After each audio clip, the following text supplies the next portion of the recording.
Hey there, Chem fans. Welcome to our AP Chemistry review of Topic 8.4, Acid-Base Reactions and Buffers. This is part one of a four-part series where we're going to look at strong acids reacting with strong bases. When we talk about strong acids reacting with strong bases, the key is that they always react in order to form water and a salt. Every single time. And salt is just a generic term for ionic compound.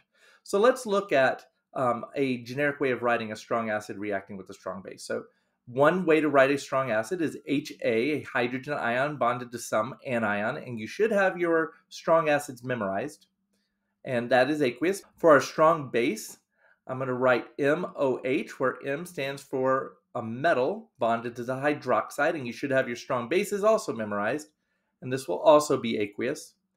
This is just a simple double replacement reaction. The hydrogen ion from the acid will replace the metal ion from the base. And when that happens, the hydrogen will now be bonded to the hydroxide. HOH is water, which is a liquid at room temperature. And then we'll also form our salt, which is our metal bonded to our anion, which will be aqueous also. Now, a lot of times scientists want to look at reactions in their net ionic form. In other words, what ions are actually reacting and forming a product. So let's go ahead and write the ionic equation for this, and then write the net ionic equation. So strong acids ionize 100%. That means that in solution, the hydrogen ions are going to be ionized from the anions. And so both of those are going to be separate in a solution. So we're in an ionic equation, we write the two ions separate. Same thing with our metal hydroxide. Strong bases also ionize 100% or dissociate 100%. So the metal and the hydroxide are going to be separate from one another in solution. Water is a liquid, and so we write liquids in their molecular form. And then our salt, our metal bonded to the anion, is actually going to be a soluble salt, and I'm going to write it in its ion form also in this ionic equation. So to get the net ionic equation, we need to cancel out spectator ions. And so the anion, A-, is a spectator ion on both sides, and the metal ion is a spectator ion on both sides. So I can cancel that out on both sides. And if you'll notice, for the net ionic equation, all we're left with is H positive reacting with OH- to produce water. And this is going to be the net ionic equation for all strong acids reacting with strong bases. So one of the things that's really tested on the AP test is what is the pH after a strong acid and strong base react with one another. Now, if you have equal moles of acid and base, then of course they're going to react with each other completely to make water, and you'll have no leftover acid, no leftover base, and you'll just have neutral water. So the pH is going to be 7 for a strong acid reacting with a strong base. But what if you have excess acid or if you have excess base? In that case, we have to figure out how much excess acid is left over or how much excess base is left over, and then use that excess acid or base to determine the pH. Remember, pH is equal to the negative log of the hydronium concentration. And so we have to find out how much hydronium is in the solution, or conversely, how much hydroxide is in the solution, to figure out the pH.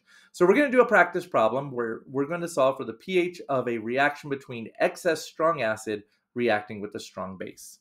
So here's the problem we're going to work on. What is the pH of a 1.5 liter solution? So we have the volume of this solution, where 0.180 moles of HBr, our strong acid, is reacted with 0.120 moles of KOH, our strong base. So the first thing we want to do is realize we need to find out how much excess reactant is left over, which will then allow us to figure out the pH. So we need to write the balanced equation first. So our balanced equation is our acid, which is HBr, which is reacting with our base, which is KOH, to produce water, and our salt, KBr. Now, the water is not going to affect our pH, and the KBr is not going to affect our pH because the ions of strong acids and strong bases do not have any acidic or base quality to them. They're neutral also. So the only thing that's going to affect our pH is the excess acid or excess base. So let's go ahead and write down our initial moles of our acid and base here. We have 0.180 moles of HBr, and we have 0.120 moles of KOH. The amount of water and the amount of KBr is not going to affect the pH, so I'm actually going to ignore those for the purposes of this problem since they won't affect the pH. Next, I want to write the change in the moles of acid and base. Now, our acid and base are reacting in a 1-to-1 ratio. So whichever one has the less moles is going to be our limiting reactant. You'll notice that our KOH, our base, has less moles than our acid. So our limiting reactant is our base. So when these two react, the limiting reactant is going to be completely used up and we'll have no moles of the limiting reactant left over. The acid can only react as much as the limiting reactant will allow it, which is 0.12 moles. So we're only going to react 0.12 moles of our acid. That's going to leave 0.060 moles of our acid left over. So we have excess acid left over after the reaction. So we have remaining 0.060 moles of HBr and no moles of KOH.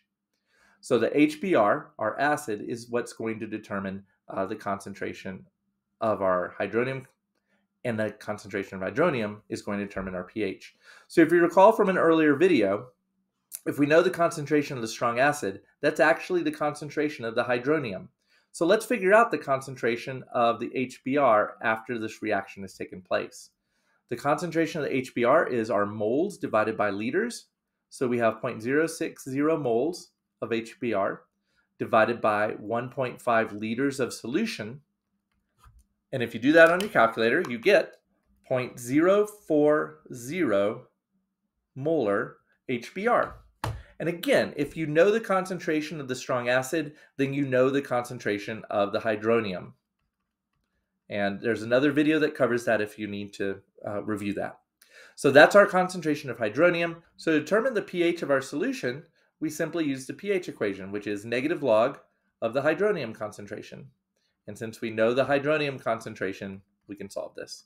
So negative log of 0.040 molar.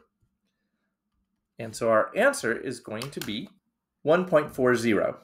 Notice there's two significant figures in my concentration, so I have two significant figures in my pH. Decimals in pHs are the only things that are significant. Numbers in front of the decimal are not significant. So 2 decimals is 2 significant figures. So the pH is 1.40, which we would expect it to be in the acid range because we have excess acid. So that is calculating the pH of an acid-base strong acid, strong base reaction. Please watch the other 3 videos if you want to see how weak acids and weak bases behave when they react. Good luck with your studies. Bye-bye.